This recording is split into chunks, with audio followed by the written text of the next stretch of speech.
Good evening, everybody. Welcome to another episode of the Pits of Motor Chaos. It's your host, Dave. I got a nice special guest, Pro Mod driver Chris Rini. How you doing, Chris? I'm doing pretty good. So how was your holidays? Holidays were good. I'm glad they're over. Yeah. Good thing they're only once a year, right? Yeah. So how was your year in drag racing in 2020 with the COVID-19 going on and all that? It was okay. It was a very different kind of year. Our races were moved around on a regular basis due to restrictions in certain counties that the racetracks were in. We ran the full PDRA Pro Nitrous series in every race they had, even races that had relocated and changed dates. We ended up third in points on that deal. And then I also ran Carolina Extreme Pro Mod, which is at Darlington venue. A couple of their races were canceled. We came out, we won the season. We won the whole the championship there. We won a couple of the events. We won the one event that was in the middle of Woodstock, which was good. Had a lot of good cars there, a lot of PDRA guys there testing, and it's a mix between Pro Boost cars and Pro Nitrous cars, all in one Pro Mod format. So that was a pretty good deal. Increased our career best this year with 362 with a 6 at 207. So it wasn't a bad year. It just wasn't a regular year, so to speak, and we didn't do as much testing as we normally would, just due to the initial shutdown and then certain tracks we couldn't go to, and I'm hoping that's all behind us. Yeah. So the car ran pretty good for you last year. It did. It ran good. Like I said, we made steady improvements all year long, and that class is super tough. And Pro Nitrous itself is probably the hardest class I've ever raced. Every year I've done better as far as at the end of the year when it hashes out for point standings. This is my best finish there. Still struggling to get a win over there. Have not won a race there yet. It's the only series I've never won a race in. It's just somehow or another I just can't put it all together on race day for some reason or another. Are you looking to do any changes to the car for 2021? I actually ordered a new car from Jerry Bickle, and it's supposed to be ready for the spring. It has a bunch of the new updates as far as the chassis and suspension. It's also built on a little, we're always, it seems like, we're always adding something to these cars as we evolve in technology, and it seems like you start out with a super light car, and then, you make parts bigger so they don't break. You add on another stage of nitrous, you add on another electronic component. So I'm going to actually build a car that's going to be a little bit lighter than what I have. I'm actually under the minimum weight, but we try to have ability to move weight around depending on track conditions, and that kind of gives you the advantage to stay at minimum, but yet you could put the weight where the car needs it at the time or at the track condition that you're under. So I have a brand new car coming. Haven't picked out a color scheme yet. Another Jerry Bickle car. That's my last 4 cars have been all Jerry. Builds a real good car. ATI has built a really good Turbo 400, and we've had real good success with it, and it's been working flawlessly. And they keep improving on their products, and we're out there testing them to see what kind of abuse that they could take. We've got these Pro Nitrous cars now are going 920s or better, 60 foot, and that's just hard on parts. So, that being said, everything's just got to keep evolving. We don't run the same stuff we did 4 or 5 years ago because everything's gotten faster, and, everything's just got to be more durable. But, for the most part, I have still all the same program. I'm running the Charlie Buck engine. He's done a couple updates on the motor. The motor was very good throughout last season. Obviously ATI Turbo 400. We've been, Brandon's been helping with the tuning, and, we're running all his stuff as far as Schweitzer Dynamics products, as far as stability intake and all the nitrous systems. And we're using Motec for our fuel injection. I've been using Profab headers for years. Very good success. In fact, knock on wood, they don't, once they build me a set, it usually stays with me until either I sell the motor, sell the car, or both. So they're just very durable. Moving forward, next year I'm hoping we have normalcy. And I think, obviously these cars are going to keep improving for ET and mile an hour. We're going to run, I put together another car, a big dog car, and that's also got some ATI sponsorship behind it, and we're going to run that series up at Piedmont. And that car is done and ready. We're actually going to test it next week in Bradenton. And I still have my black car, but I was kind of holding on to it just depending on what I get for a completion date on my car. Hopefully in the next couple of weeks I'll have a date.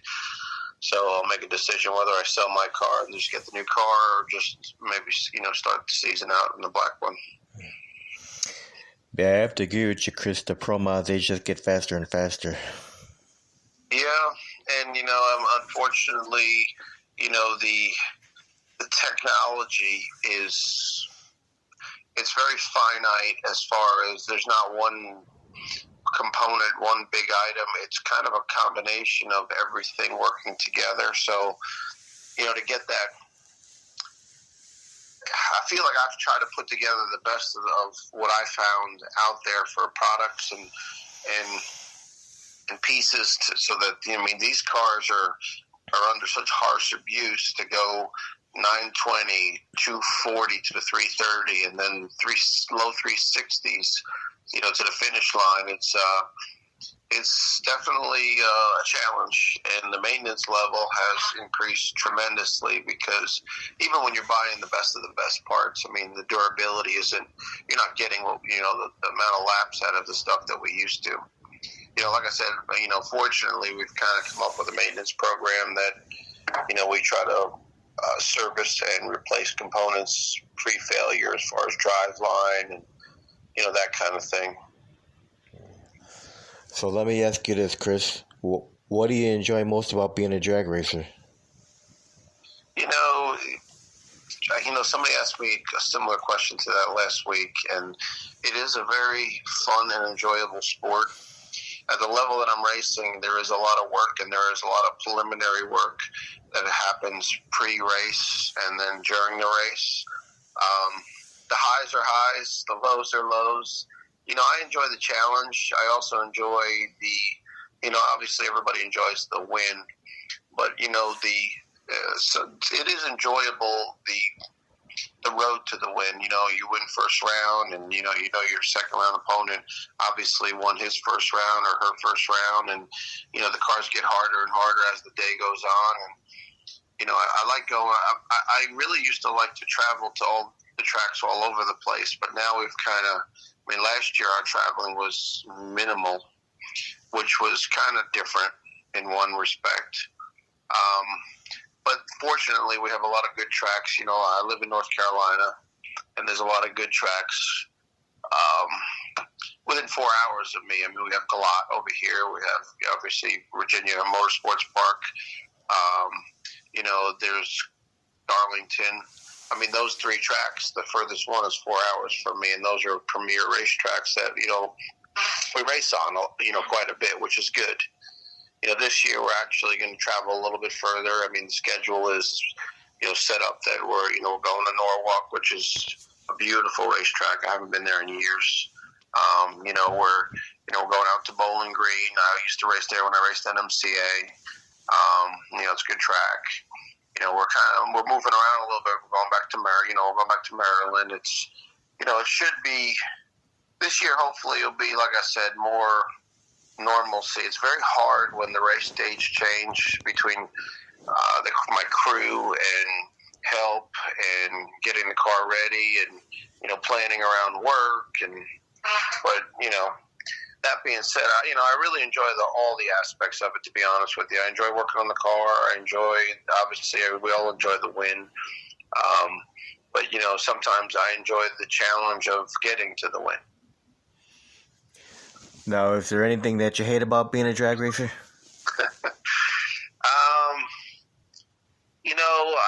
I wouldn't say the word hate, but I would say I can't stand, especially down south, where everybody thinks that it's so easy to go straight. These cars are going 3.5 to 4 Gs at any given point for the first half of the run, and there's a lot involved with knowing when to drive and knowing when to lift, knowing how to drive enough that you get to keep the car in the middle of the racetrack and not overcorrect. Obviously reaction time plays a big part about it. I hate that people still have this theory that it's just easy to go straight. And that's, unfortunately, because this is a circle track area that's there. I always say in drag racing, you got one shot. It's one and done. You got from the moment that thing goes yellow to you get to the finish line, and it's over. Now, these guys that go around in circles, they can screw up a lap or two, get behind, get it corrected. The crew chief makes a lot of the decisions to help manage the race. I mean, it's a all or nothing based on the driver if the car is set up to the best of its ability. Now, if you didn't become a drag racer, do you have any idea what you'd be doing? I like cars, so, I have a couple classic cars. I really enjoy working on them. I have a hard time with car shows, though, to be honest with you. I'm there 15 minutes, and once I've walked the place once, I'm ready to leave and do a big burnout. You know what I'm saying? Yeah. Don't get me wrong. There's a place for that, and they're good, and it's good that people still, a lot of communities have a lot of car shows, and it's good for the enthusiasts, and it's good for the sport. It's good for any sport, as far as anything to do with performance or hot rods is always good for the drag race world, and good for any of the car racing world.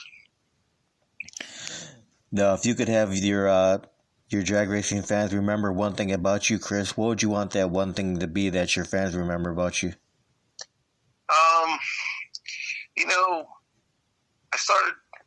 I initially raced Top Sportsman. I actually initially started going to the racetrack years ago because, I built a couple of street cars, and, the big question when you build a street car is how fast does it go? So I remember I took a couple of years at my repair shop in New York building a 68 Charger, and everybody just wanted to know how fast it's going to go. And at the time, I had never even been on our drag strip, and this was like 1997. And, I finished the car in 99, and, it was 500-inch big block, and everybody thinks, it's like the movies, everybody's got a 10-second car, whether they've been to a drag strip or not. So I decided, instead of just theorizing on this is the size of the engine and I saw one go this ET, I went to the drag strip to see how fast it would go. And it became like a challenge. I rolled in there, the car went 12s. By the second race I went to, it broke the transmission, and then I, upgraded that. And then the next race I went to, and, upgraded the suspension. And before I know it, I took a car that went 1240s into the low 10s, and it was 4,000 pounds. And that's what kind of got my whole addiction started, because I enjoyed working on the car. And, I guess if I want anybody to remember anything about me is, when I show up to the racetrack, I don't leave until I'm either physically exhausted and out of ability, energy-wise, or I'm out of parts. I definitely have the no give up mentality. I try to come with 2 of everything. I bring enough guys with me that, will change anything in the car. And that needs to be changed to make it to the next round. We'll do whatever we need to do to work through the night to get the car ready for either the next qualifier or first round or whatever round it may be. I've shown up at a lot of races where, basically, the only way to get to the winner's circle is to do everything that in your ability and in your power to control and replace it, fix it, finagle it through. I try to have the never give up attitude. Now, who are your crew members that keep that car going? I have a couple of really good guys. I got all my guys that are. It's kind of weird. Our crew's kind of spread around from Virginia to a couple of guys in North Carolina. Years ago, I had a couple of guys still help me from New York. I mean, right now I got as far as my crew guys, Dennis. My crew chief is Dennis Bennett. I also have a couple guys that come in some races and don't come in some others. I have a gentleman that helps me, has been helping me for years, helps me before the race, helps me get to the race, Ken Mosier. Charlie Buck helps in between, making sure that we got everything we need, even if he's got to help me out, between races with getting parts or making something that I need made for the car. Drew Amatrano, he also works for Callie's. He's involved with helping work on the car and helping out with our social media. I have another gentleman that helps. Like I said, I got some guys that will come to some, so I got guys that kind of bounce in and out. But my main guys, Anthony Mateo. I mean, he's a Georgia guy. He comes to every race. He's there the day before the race starts, and he's there until we're done racing. Todd Kiesler. He helps out when we need. Tim Davis. I mean, I got a lot of good guys that'll devote a lot of their own time and energy. I got a couple guys that help, even, like I said, that come to my house and help on the car in between. We call him, one of our guys, we call him Brother John. I mean, he's good all the way around. He helps do whatever we need to do. And, it's been, I've met a lot of good people. There's a lot of good people in drag racing, and you meet a lot of people that will go over and above and beyond. I got another gentleman that helps me, Dave Campbell. He was my crew chief for years. He just changed jobs, so he kind of stepped back a little bit. There's a lot of time that goes into it, and it's hard for some of the guys to get off the time that is needed.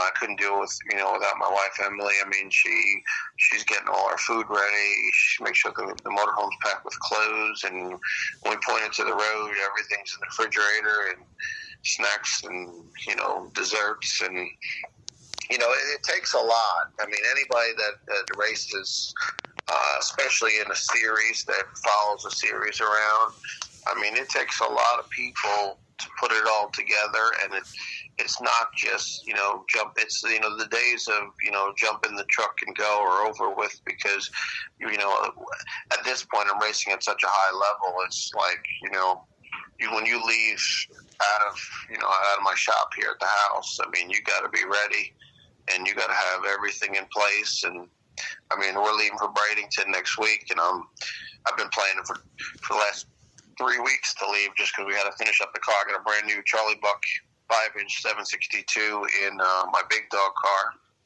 and that's a real tough class now too, up there at Piedmont Dragway. I mean, if it wasn't for COVID, it would actually had a really good year in 2020, but that racetrack was closed for a little while, and then it was limited fans, and just some people also obviously were out of work. I mean, I can't say enough that I can't wait till 2020 is further in the rear view. Yeah. Now, do you think you get any better as a drag racer? And if so, how do you achieve that to get better as a drag racer? I definitely think I can get better. I think this year I'm going to focus more on practicing driving between races. Really focusing on reaction time. These cars are getting so close that reaction time is so critical. It's not like years ago, and I don't want to say it was easy years ago, but years ago on a 16-car field, first round, you went up there and you had to make a good run, you had to hit the tree, but it was your softest run of the day. Now, I mean, our fields are so tight that first round could be harder than final round. That's what's become, and I really think of this year, I really need to focus more on the reaction time, focus more on, going into to race day with my head as clean and body as well rested as possible, because, it's become, it's a driver's game in a couple aspects of, obviously you got to be able to manage the car and get it down the racetrack and keep it in the groove. And then, you got to get off the start line first.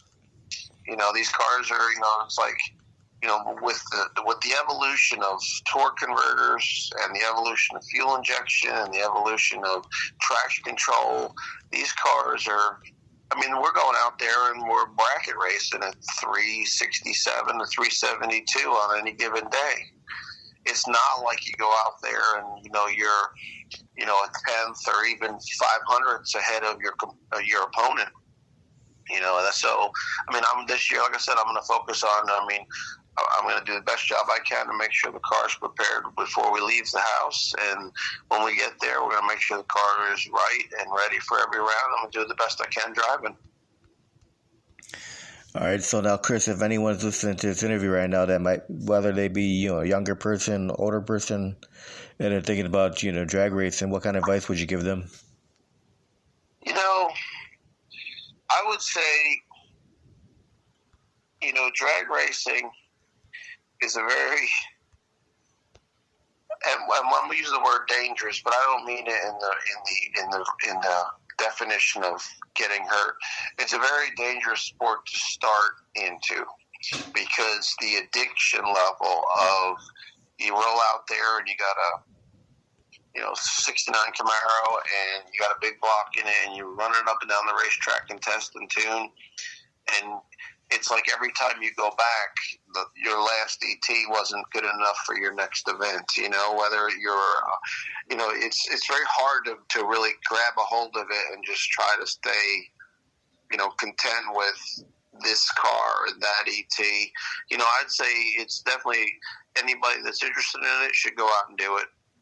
And the best way to get involved in it is just, build yourself or buy yourself a nice car, whether it's a street car or drag car, and go out there and, start it out at a reasonable ET and speed, and, get your license, make sure everything is 100% and safe. And it's definitely the place to go to race, go to the racetrack to race. That's one advice I would give, because I think it's the safest place to race, and it's a place where you can learn how to get better and not have to worry about the law or the risk and danger of, losing your license or hurting yourself or someone else. I think that everybody at one point in time, I don't care if it's their daily driver, should go out to a racetrack, whether it's 1/8 mile, quarter mile, and enter it in the street and just try and make some runs. Because once you do it once, normally people love it and they keep doing it, but at least they also understand the whole principle of the tree. And, it's also good for somebody that has like a, let's just say a factory car it's a hot rod, whether it's a Camaro SS or a Challenger Scat Pack or a Mustang Boss or something. It's also nice for them to see, number one, their ability. It's always funny when you hear like somebody say, "Oh, I bought this car and it goes 1260s." I said, "Well, why don't you try driving?" That was a car and driver, professional driver, who's made 2,000 laps, and why don't you try and go out there and see how you do? And also people kind of have a little more respect for it when they're, when they see that they make 4 or 5 runs and their reaction time's all over the place, and they kind of understand it's a little bit harder than just go on green, which is sometimes the misconception of the general public. So what made you get into drag racing? It was just, I had a street car and I went there, and it was a challenge as a person that's mechanical to, want to make it go faster. And then the next thing I knew, I was, I went from running test and tune to a bracket program with a regular, car with license plates on it. And when the ET got when I raced quarter mile back then, when the ET felt like it was just too slow and I didn't want to cut the car up, is when I first bought my first drag car. I remember I bought my first drag car because I was like, I made it to the end of how much I wanted to manipulate and kind of, I didn't want to cut up or anything or destroy a factory clean 30-year-old car. And I bought my first drag car. It was a 70 Cuda with ladder bars. And so it was a ladder bars rear suspension with a thing in the rear end in the back. And I bought a big cubic inch Mopar engine for it. And I remember I went from going 1020 to 820s my first time out in it. And it was like, back then it was like 820s in the quarter mile. It felt like somebody shot me out of a cannon. And then, it just evolved from there. Then I got one stage of nitrous, and then I put a second carburetor on it. And, next thing I know, I'm going into sevens with a ladder bar car, driving wheelies, for 100 feet when you left the start line at 2.5 feet in the air. And, it just evolved into Top Sportsman. I ran Top Sportsman Division 1 for a couple of years. I ended third in that division. And I could have been a better Top Sportsman racer if I didn't want to keep trying to go faster. That was my downfall. I'd want to qualify number one, and then all I wanted to do was run the car on the ragged edge of how fast it could possibly go, And that made the car not as consistent as a smart bracket racer who would dial the car back and just keep running the number. So I ended up going to my first heads-up race I went to was Northeast Promonts. I had a 2002 Jerry Bickle Dodge Neon with a Mopar, a Muscle Motors wedge motor in it. And I said, I'll just go there because I always wanted just to run off. I never had raced on a Pro Tree. Never raced heads up until that point. And that was even more addicting than anything else because now it's not like you're, dumping it at the finish line or pumping the brake you're just trying to push that gas pedal through the firewall from the moment you leave the start line to the finish line. And, I won a couple of rounds and I was hooked. Then I needed more motor, more car, more everything because at the time, I had a car that was going 670s in the quarter mile and against cars that were going 630s and 40s back in, the early 2000s. That's kind of what a Pro Mod quarter mile car ran back then. Now, when you first started drag racing, did you have any drag racers that were inspirational to you? I had a gentleman that was in the town that my shop was in, where I used to live in New York, and he was a stock and super stock racer. Held, won multiple Division I championships, held records. It was Clem LaChance. He's the gentleman who he's passed away and gone at this point, but he was the gentleman who actually, when I was building my straight car, convinced me to take it up to Lebanon Valley Dragway in New York to just take it down the racetrack. I had never been on a racetrack. I didn't know what to do. Didn't know what to expect. He gave me like a Cliff Notes crash course, and next thing I know, I was going up and down the racetrack. And he was a very good man. He was he raced a inline 6-cylinder 9-second Maverick. And he was the guy that came from the old days where you whittled everything, you made everything. Everything on his car was, he had a little lathe in his basement and a little Bridgeport, and he made 80% of his parts because back when he started racing, you couldn't just pick up the phone and order the stuff like you can now. Right. And that was a big deal back then.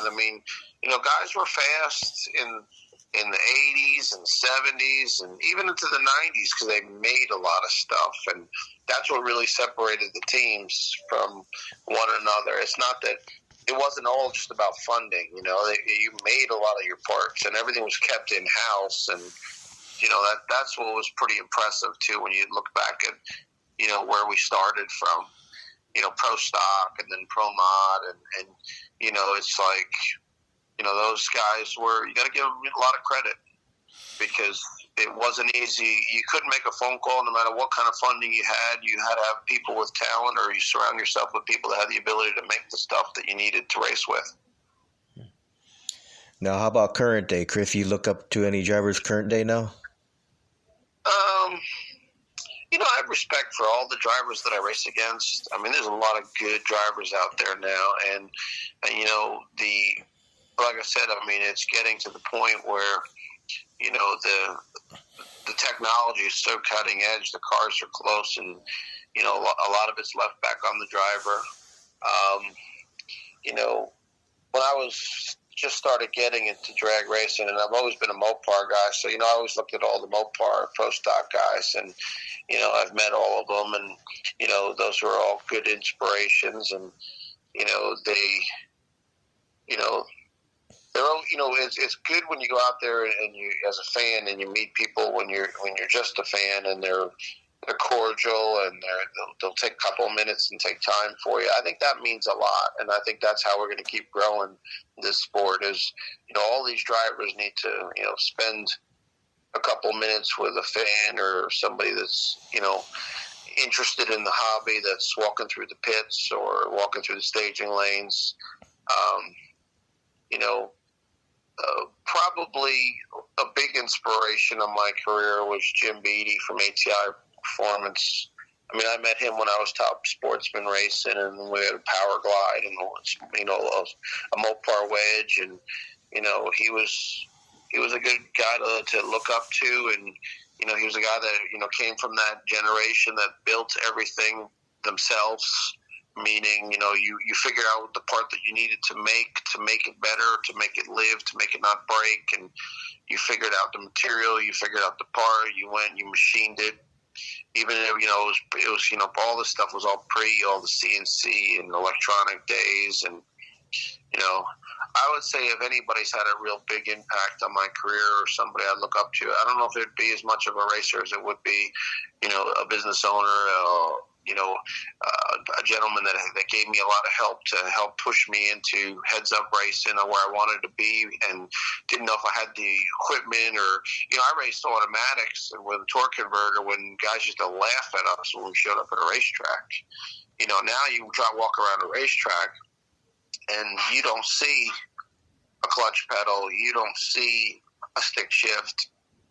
NHRA is making the drivers manually shift their automatics this year, and that's as close as anybody's been back to a manual transmission in years.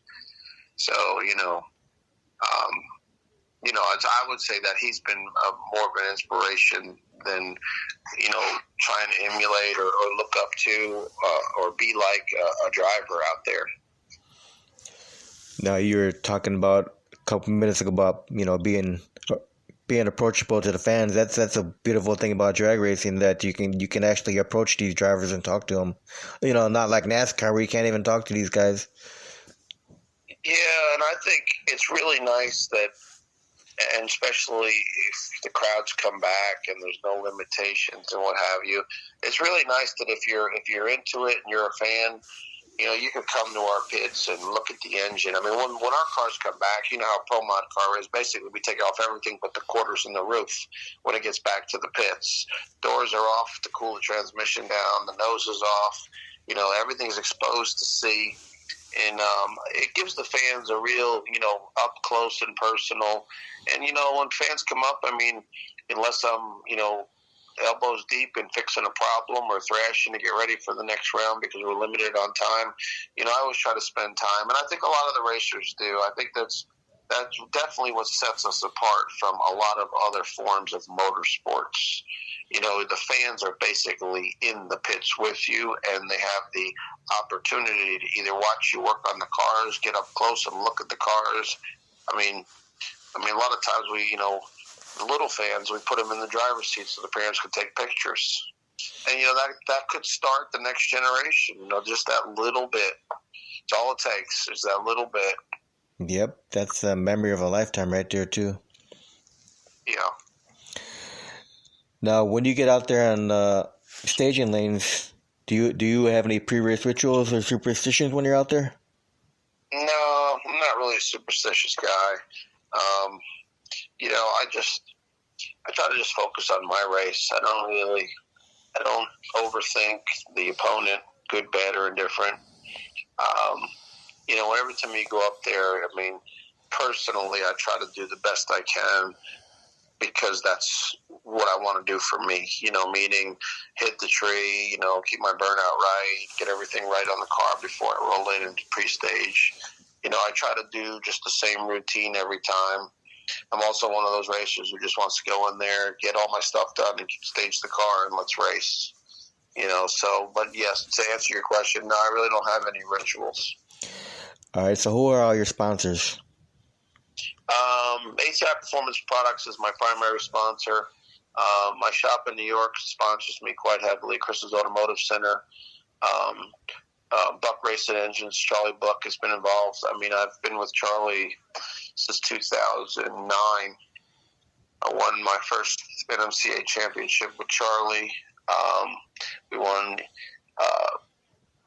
multiple NMCA championships, Big Dog championships with him. ProFab Headers has been on board for quite a while, probably about almost 10 years now. They built us a killer header.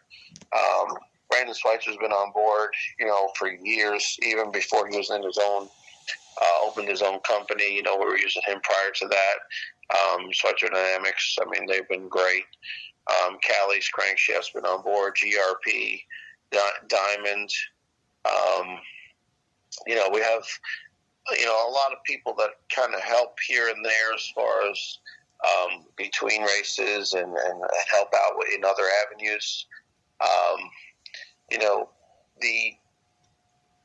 At the end of the day, everyone knows that you need all the help you could get, because no matter what you do, even if you were to win on every race, it is a sport you do for the passion of doing the sport, because it's very hard to be profitable. And we don't really do it, so to speak, for the money. I mean, that's, you want to get back as much as you can, but it is a sport based upon passion more than it is based upon profit. All right, so now, what are some of your favorite tracks to race on? I would say, in the last couple of years, all the tracks have gotten better. And I think Galatz set the stage for that, because they redid their whole track years ago, and it was kind of like the standout premier venue, place to race. And, I like racing at Galat. I think if I had to say what's my favorite track, I would probably say Darlington. I like racing at Virginia. I actually sometimes like a change of venue for as far as a track I've never been to.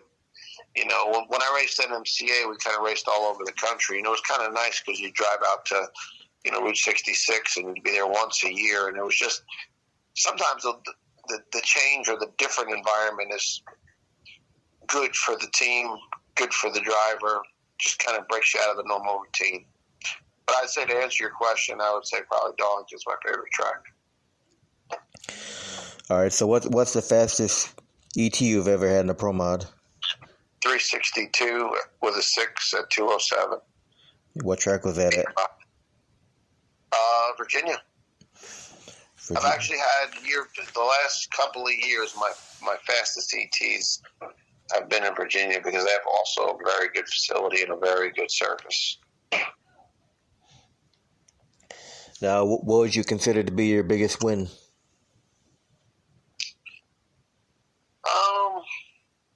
That's a tough one.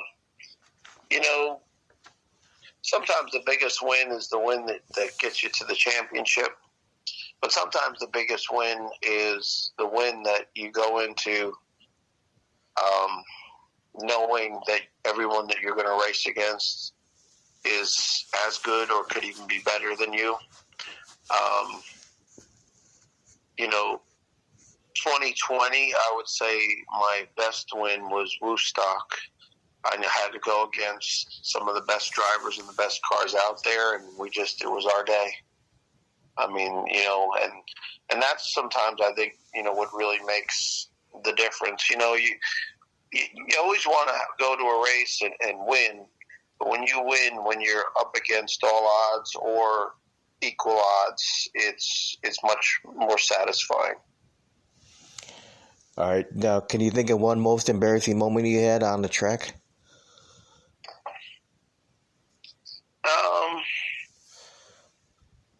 No. I mean, I'm not saying that I'm by no means perfect or better than anyone else. I'm just saying I don't, I don't really don't.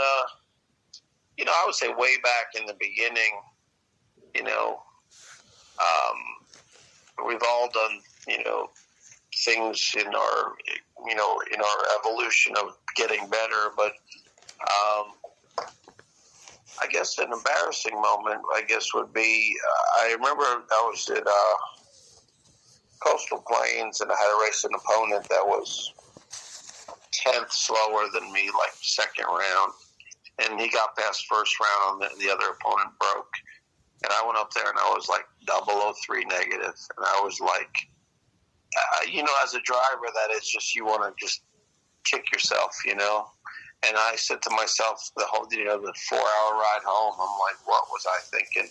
And to me, that's almost like it's an embarrassing situation because, you never know how a drag race is going to turn out, but you should go up there when you know you have enough ET that just not to squeeze the tree, just squeeze the tree too hard.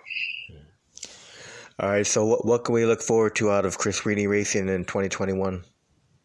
2021, you can look forward to me running a big dog first Thursday of the month, every month with a gray car we call 50 Shades of Gray. It's ATI lettered, and it's kind of like my black car, except it's Audi gray on the primary color, and the striping's all black. And we're hoping to go there, win some races, set a record, and try and win a championship. And then 2021, you'll see a brand new 2021 Jerry Bickle Pro Nitrous car come out.